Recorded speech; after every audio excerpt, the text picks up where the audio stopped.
Dewan Gubernur Bank Indonesia pada tanggal 13 dan 14 April 2020 memutuskan untuk mempertahankan BI 7-day reverse repo rate sebesar 4,5%, suku bunga deposit facility sebesar 3,75% dan suku bunga lending facility sebesar 5,25%. Keputusan ini mempertimbangkan perlunya untuk menjaga stabilitas eksternal, termasuk stabilitas nilai tukar di tengah ketidakpastian pasar keuangan global yang saat ini masih relatif tinggi.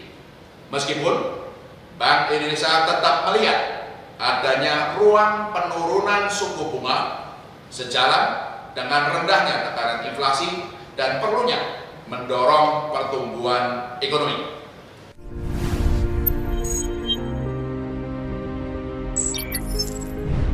Sementara itu, Bank Indonesia juga menempuh 4 langkah kebijakan berikut.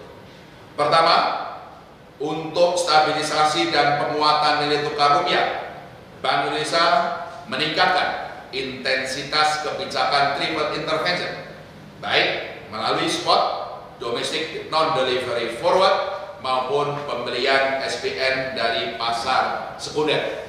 Yang kedua, untuk mendukung upaya pemulihan ekonomi nasional dari dampak COVID-19, Bank Indonesia akan meningkatkan pelonggaran moneter melalui instrumen kuantitas yang kita sering sebut quantitative easing sebagai berikut. A. Ekspansi operasi moneter melalui penyediaan term repo kepada bank-bank maupun korporasi dengan transaksi underlying SUN dan SPSN, surat utang negara atau sertifikat berharga syariah nasional, dengan tenor sampai dengan 1 tahun. B. Menurunkan giro wajib minimum rupiah masing-masing sebesar 200 basis point untuk bank umum konvensional dan 50 basis point untuk bank umum syariah atau unit usaha syariah mulai berlaku 1 Mei 2020. C. Tidak memberlakukan kewajiban tambahan giro untuk pemenuhan rasio intermediasi makroprudensial atau REM baik terhadap bank umum konvensional maupun bank umum syariah unit usaha syariah untuk periode 1 tahun mulai berlaku 1 Mei 2020. Yang ketiga, untuk memperkuat manajemen likuiditas perbankan dan sehubungan dengan penurunan GWM rupiah tersebut, Bank Indonesia akan menaikkan rasio penyangga likuiditas makroprudensial atau PLN sebesar 200 basis point untuk bank umum konvensional dan sebesar 50 basis point untuk bank umum syariah unit usaha syariah mulai berlaku 1 Mei 2020. Kenaikan rasio penyangga likuiditas makroprudensial atau PLN tersebut wajib dipenuhi melalui pembelian SUN SPSN yang akan diterbitkan oleh pemerintah di pasar perdana. Yang keempat, untuk semakin memperluas penggunaan transaksi pembayaran secara non-tunai dalam memitigasi dampak COVID-19, Bank Indonesia meningkatkan berbagai instrumen kebijakan sistem pembayaran sebagai berikut. A. Mendukung program pemerintah dalam percepatan penyaluran program-program bantuan sosial secara non-tunai kepada masyarakat, bekerja sama dengan penyelenggara jasa sistem pembayaran atau PJSP baik bank maupun non-bank melalui akselerasi elektronifikasi penyaluran program-program sosial pemerintah baik program Keluarga Harapan atau PKH, program bantuan pangan non-tunai BPNT, kartu prakerja maupun juga kartu Indonesia Pintar. B. Meningkatkan sosialisasi dan kampanye kepada masyarakat bersama penyelenggara jasa sistem pembayaran atau PJSP baik bank maupun non-bank agar lebih banyak lagi menggunakan transaksi pembayaran non-tunai, baik melalui digital banking, uang elektronik, maupun perluasan akseptasi QR Indonesia Standard atau KRIS di merchant-merchant UMKM, pasar-pasar tradisional, dan berbagai juga perdagangan secara virtual. C. Melonggarkan kebijakan kartu kredit terkait dengan penurunan batas maksimum suku bunga, nilai pembayaran minimum, dan besaran denda keterlambatan pembayaran, serta mendukung kebijakan penerbit kartu kredit untuk memperpanjang jangka waktu pembayaran bagi nasabah.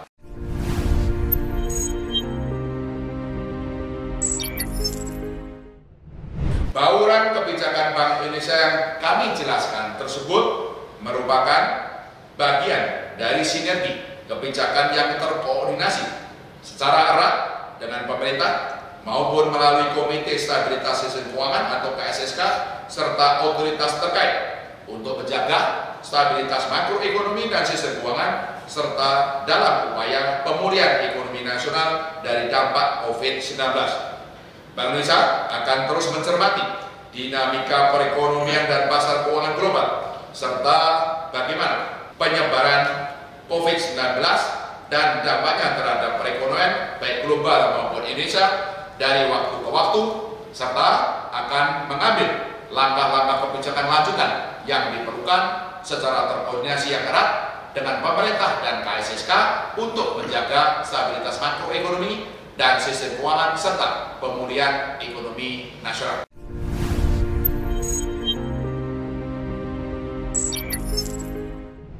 Pandemi COVID-19 yang meluas ke seluruh dunia berdampak pada meningkatnya risiko resesi perekonomian global pada tahun 2020. Sementara pengaruhnya terhadap kepanikan pasar keuangan dunia berangsur-angsur mulai menurun, meskipun ketidakpastian ini masih relatif tinggi. Risiko resesi ekonomi global pada 2020 dipengaruhi oleh penurunan permintaan serta terganggunya proses produksi, antara lain akibat terbatasnya mobilitas manusia. Sejalan dengan kebijakan mengurangi risiko penyebaran COVID-19. Sejalan dengan risiko tersebut, pertumbuhan ekonomi negara maju seperti Amerika Serikat dan banyak negara di kawasan Eropa diperkirakan akan mengalami kontraksi pada tahun 2020. Meskipun berbagai kebijakan ultra akomodatif dari kebijakan fiskal dan moneter telah dan akan terus ditempuh. Prospek pertumbuhan ekonomi negara-negara berkembang diperkirakan juga menurun. Risiko resesi ekonomi dunia terutama terjadi pada triwulan 2 dan triwulan 3 2020 sesuai dengan pola pandemi COVID-19 dan diperkirakan akan kembali membaik mulai triwulan 4 2020. Pada tahun 2021, pertumbuhan ekonomi dunia diperkirakan akan meningkat tinggi, didorong dampak positif kebijakan yang ditempuh di banyak negara selain karena faktor statistik base effect. Sementara itu, kepanikan pasar keuangan dunia yang sempat meningkat tinggi pada Maret 2020 mulai berkurang pada April 2020 didukung sentimen positif para pelaku pasar atas berbagai respon kebijakan yang ditempuh di banyak negara. Risiko pasar keuangan dunia yang berkurang tersebut antara lain tercermin pada penurunan Volatility Index atau VIX dari 85,4 pada 18 Maret 2020 menjadi 41,2 pada 14 April 2020.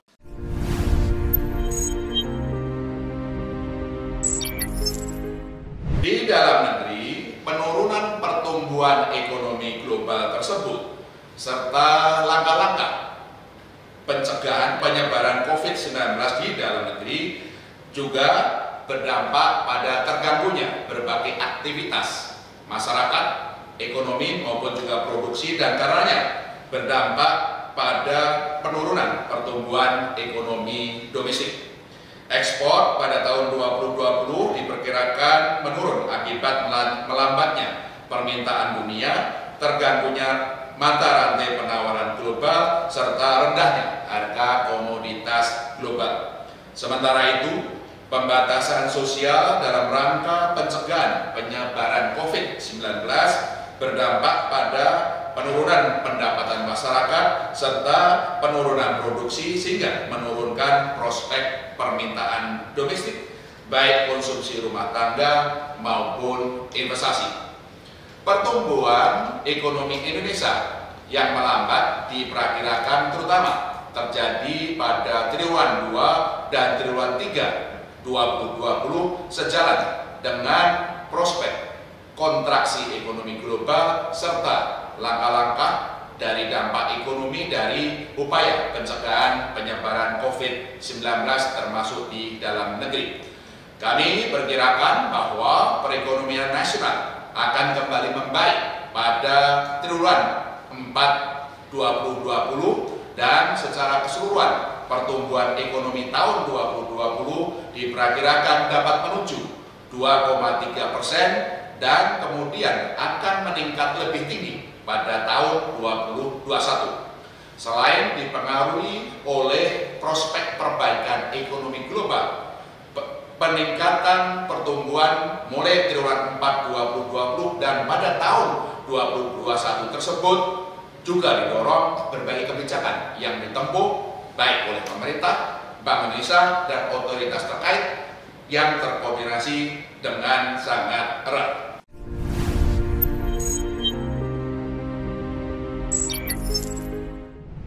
Di sisi eksternal, defisit transaksi berjalan diperkirakan akan rendah.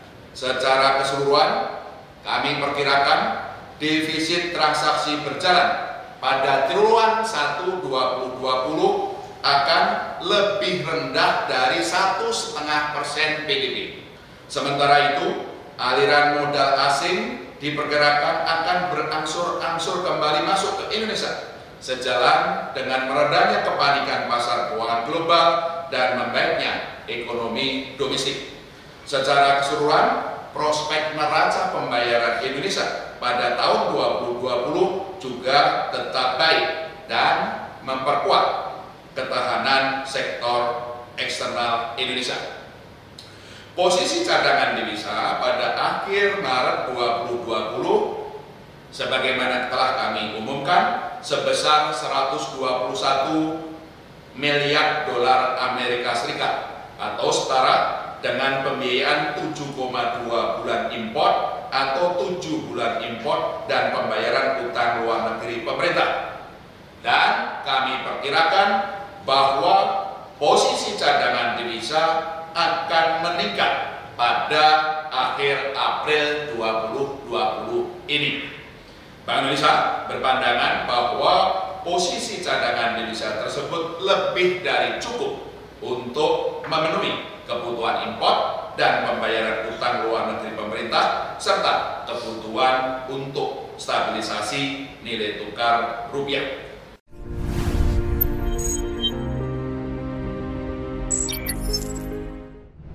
Nilai tukar rupiah kembali menguat mulai minggu kedua April 2020 seiring meredahnya kepanikan pasar keuangan global dan confident pasar terhadap langkah-langkah kebijakan yang ditempuh Bank Indonesia maupun oleh pemerintah. Pada 13 April 2020, nilai tukar rupiah menguat 4,35% secara point to point dibandingkan dengan level pada akhir Maret 2020. Sementara itu, rupiah juga masih kalau dihitung secara year on year untuk year to date, kalau dihitung dari posisi akhir 2019, nilai tukar rupiah mengalami depresiasi 11,18%. Penguatan nilai tukar rupiah pada bulan April 2020 didorong oleh kembali meningkatnya aliran masuk modal asing ke pasar keuangan domestik pasca ditempuhnya berbagai kebijakan di banyak negara serta kebijakan-kebijakan yang ditempuh di Indonesia dalam memitigasi dampak penyebaran COVID-19 baik dari sisi kemanusiaan, dari sisi ekonomi maupun dari sisi sektor keuangan. Perkembangan rupiah yang kembali menguat juga didukung oleh berlanjutnya pasokan atau suplai valuta asing dari pelaku domestik sehingga dapat terus menopang stabilitas nilai tukar rupiah. Bank Indonesia memandang bahwa level nilai tukar rupiah dewasa ini memadai untuk mendukung penyusuan perekonomian yang secara fundamental tercatat under value.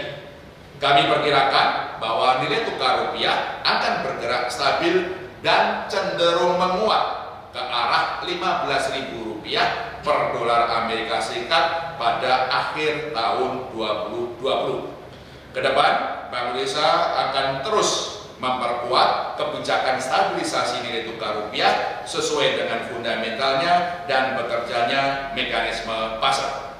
Dalam kaitan ini, Bank Indonesia akan terus meningkatkan intensitas intervensi di pasar spot, domestic non-delivery forward maupun pembelian SPN dari pasar sekunder, terutama pada saat pasar mendapatkan tekanan.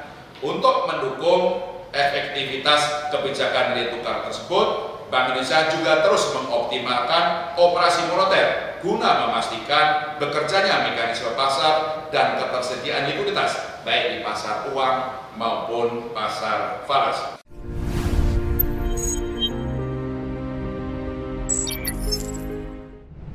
Inflasi tetap rendah dan mendukung stabilitas perekonomian. Inflasi indeks harga konsumen pada Maret 2020 tercatat rendah, yaitu 0,10% mantuman, lebih rendah dari inflasi bulan sebelumnya sebesar 0,28% mantuman. Dengan perkembangan tersebut, secara tahunan, inflasi IHK pada bulan Maret 2020 tercatat rendah dan tetap terkendali sebesar seperti tadi disampaikan 2,96% year on year. Kedepan, Bank Indonesia akan terus konsisten menjaga stabilitas harga dan memperkuat koordinasi kebijakan dengan pemerintah baik di tingkat pusat maupun daerah untuk mengendalikan inflasi agar tetap stabil dan rendah dalam kisarannya sasaran sebesar 3% plus minus 1% pada tahun 2020 dan 2021.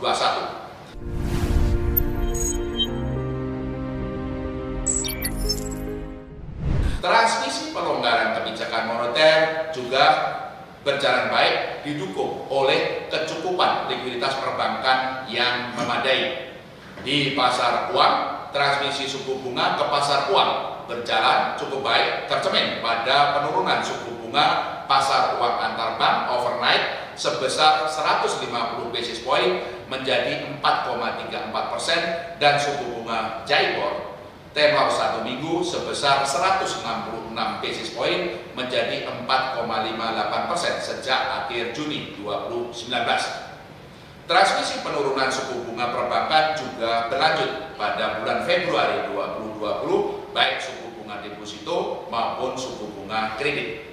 Dengan perkembangan ini, maka rata tertimbang suku bunga deposito sejak akhir Juni 2019 sampai Februari 2020 turun 67 basis point menjadi 6,16%. Sementara suku bunga kredit modal kerja turun 35 basis point menjadi 10,07%.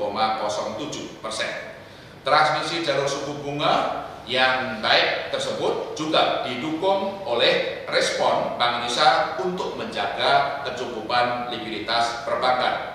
Sejauh ini pada tahun 2020 Bank Indonesia telah melakukan injeksi likuiditas atau yang sering kita sebut quantitative easing ke pasar uang dan perbankan hampir 300 triliun rupiah.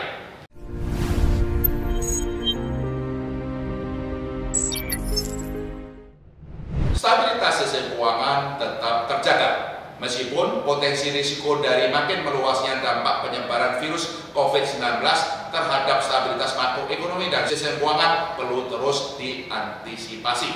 Stabilitas sistem keuangan yang terjaga tercermin dari rasio kecukupan modal atau capital adequacy ratio perbankan pada bulan Februari 2020 yang tinggi, yaitu 22,27%. Dan rasio kredit bermasalah atau non-performing loan (NPL) yang tetap rendah, yakni 2,79% secara gross dan 1,04% secara neto.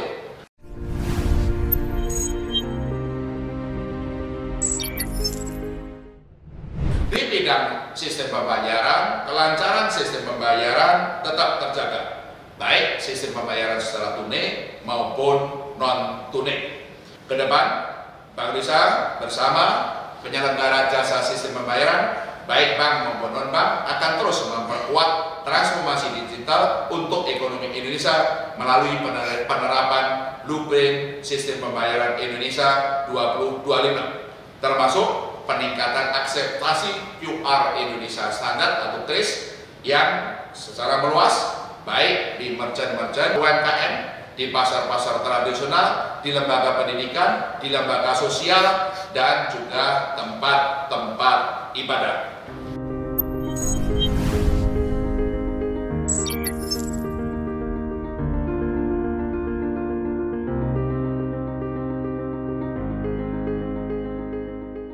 Stand dari kebijakan Bank Indonesia adalah longgar. Tadi kami sampaikan kenapa suku bunga BI rate itu kami putuskan untuk sekarang ini tetap, karena memang mempertimbangkan keperluan untuk menjaga stabilitas eksternal, termasuk stabilitas nilai tukar, karena kami melihat ketidakpastian pasar keuangan global itu masih relatif tinggi, meskipun memang kepanikannya mereda. Nah, stand kebijakan longgar dari Bank Indonesia itu kami wujudkan dari aspek kuantitas, memperbesar kembali kuantitatif easing.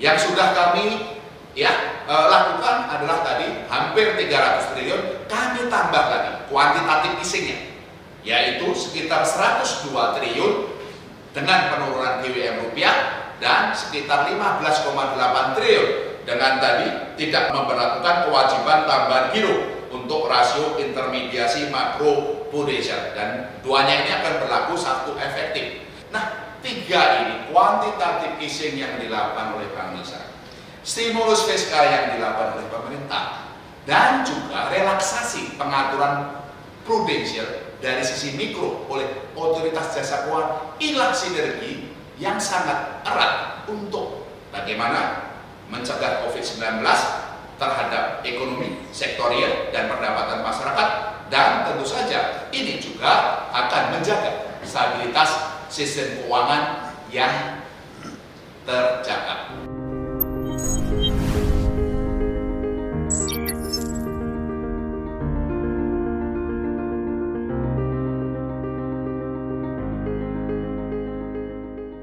Stabilitas sistem keuangan itu kuat dan tetap terjaga. Nah, apa indikatornya? Rasio kecukupan modal yang tinggi 22,27%, dan kemampuan sektor perbankan, industri perbankan dari sisi permodalannya kuat. Rasio kredit bermasalah itu juga rendah, grossnya 2,79% dan 1,04% secara neto. Memang berbagai kebijakan yang berkaitan dengan COVID-19 dan juga dampak dari COVID-19 ini tentu saja, apakah pembatasan sosial, apakah terganggunya produksi, mata rantai perdagangan global, penurunan permintaan dari global, dan juga harga komoditas akan berpengaruh terhadap dunia usaha. Apakah itu UMKM, apakah itu sektor korporasi. Inilah ya program-program pemulihan ekonomi yang sekarang memang sedang dirumuskan oleh pemerintah bersama tentu saja otoritas jasa keuangan, dan kami juga membantu dalam konteks seperti itu. Nah, langkah-langkah penanganan di sektor real, apakah UMKM, apakah korporasi ini untuk sebagai bagian dari memitigasi agar dampaknya terhadap stabilitas sistem keuangan yang terjaga kuat ini tentu saja bisa diantisipasi dan dimitigasi secara baik. Nah, ini yang tadi kami jelaskan secara keseluruhan. Jawaban saya, stabilitas sistem keuangan itu kuat, ya, dari kecukupan modal maupun rasio NPL. Memang dampak COVID bisa menimbulkan risiko terhadap pelemahan UMKM, dunia usaha, dan kemungkinan juga kalau tidak dilakukan langkah-langkah bisa saja berdampak kepada perbankan. Tapi ini langkah-langkah yang memang sedang dirumuskan dan untuk memitigasi itu agar ekonomi tetap terus berlangsung baik dan dampaknya terhadap stabilitas sistem keuangan yang terjaga itu tetap dapat dimitigasi secara baik.